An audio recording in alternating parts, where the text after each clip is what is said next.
Now, suppose we have a source voltage V sub S, and it's connected to two cylindrical resistors.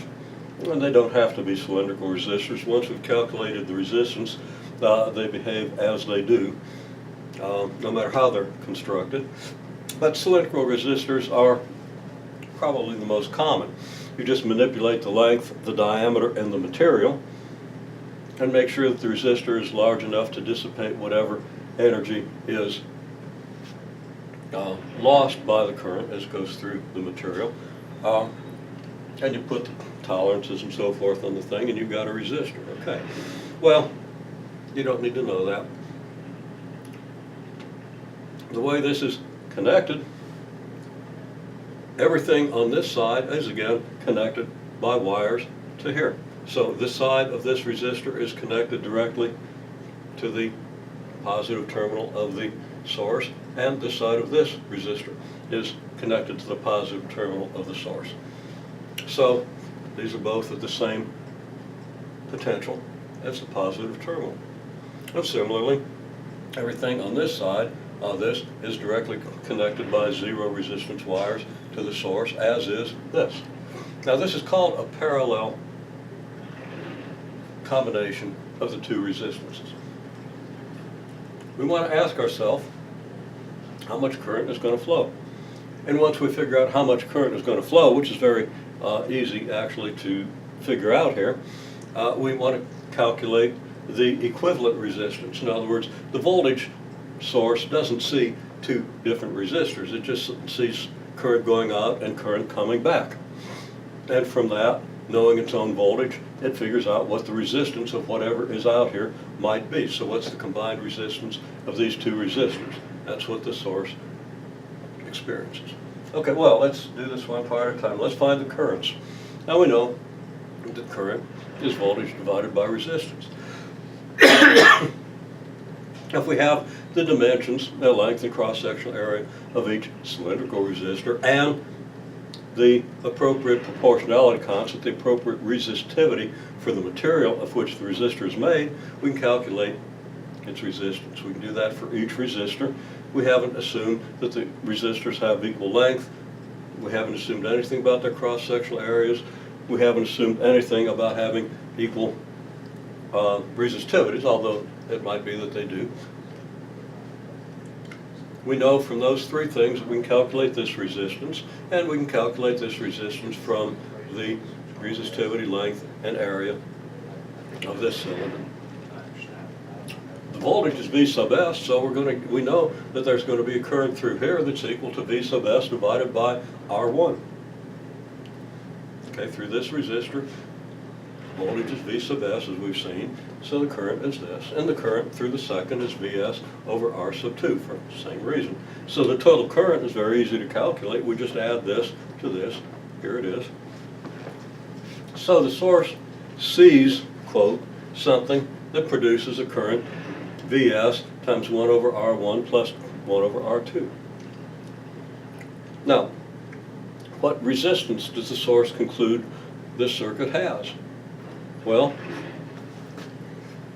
current is voltage over resistance, and we can easily solve this for resistance. We get voltage over current, and then we make sense of this. The more current you have for a given voltage, the smaller this ratio is going to be, and the smaller your resistance is going to be. Okay, small resistance gives you big current for a given voltage. That's consistent.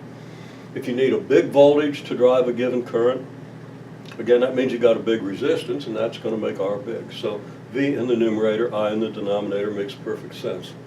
You need to think that through, make sure you can reason that. Total resistance, then, is what? It's just the source voltage divided by whatever current is flowing through the source, flowing into the rest of the circuit. And that's just this expression.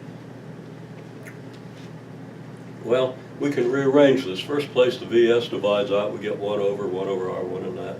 Then we take the reciprocal of both sides and we get this. And this we regard as the formula for parallel resistance. If we have two resistances in parallel, they can be combined for many purposes into one circuit element that has a certain total resistance, okay? Now, we have another situation where we have resistance 1, resistance 2,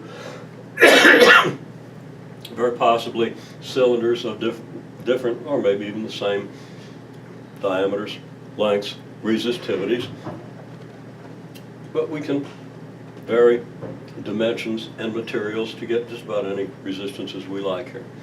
And again, no internal resistance in the source, ideal case, no resistance in the wires that connect these cylinders. And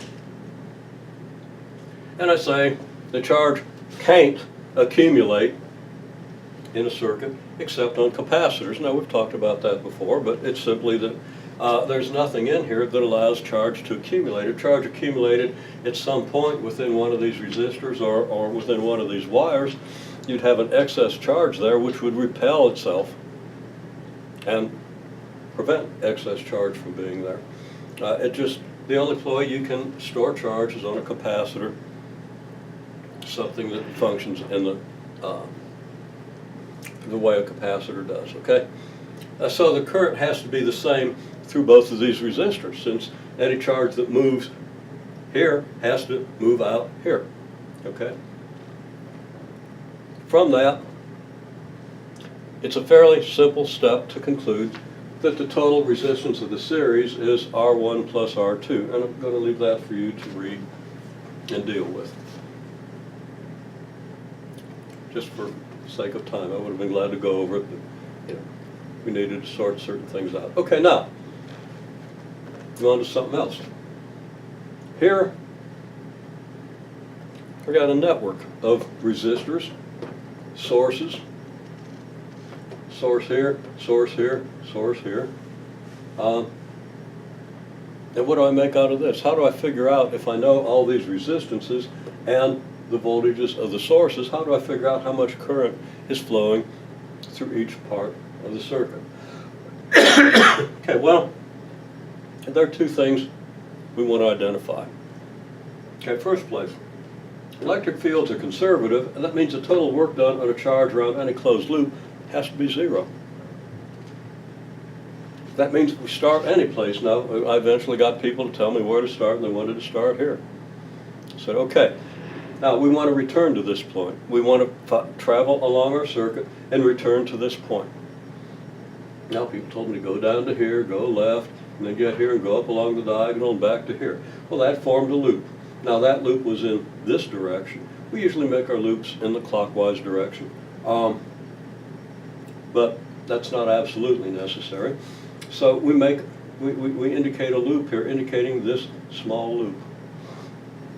Okay? Now we can make another loop here. It's independent of this loop. I mean, there's, the loops intersect along this resistor, but other than that, they're different loops. Okay? And we have a loop here. We'll just do this as a loop, and we'll do this as a loop, and we'll do this as a loop.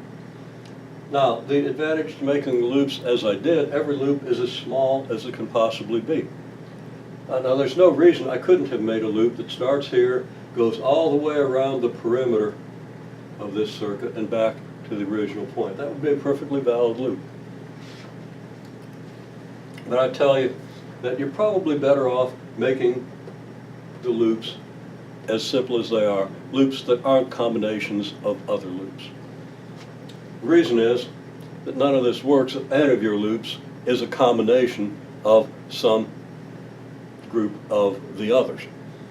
If a loop is a linear combination of other loops, your equations aren't going to work out. Okay, and once you set up a few of these, I think you might well get some insight into why that is. Now, we have also here, we have loops, we also have branch points. And branch points are important.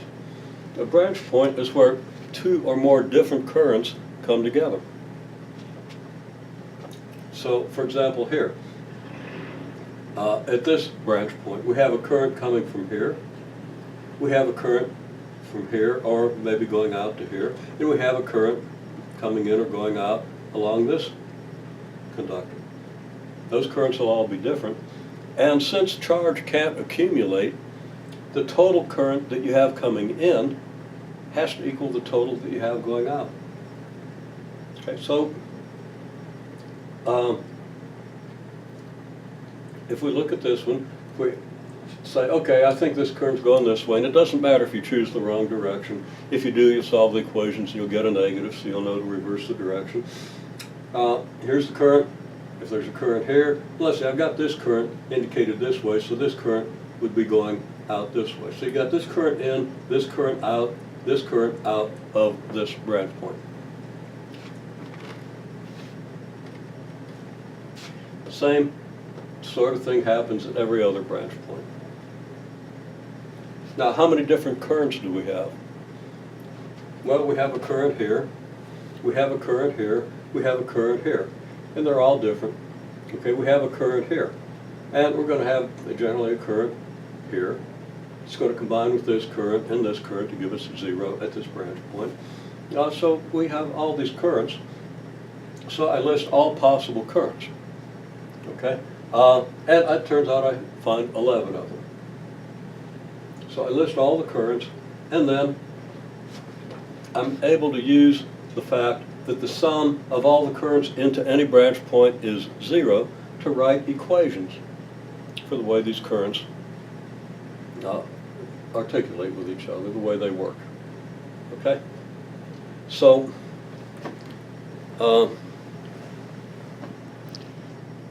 okay, in the next video, I'll show you how we set up a set of simultaneous equations to solve for these. It isn't as bad as you think it's going to be.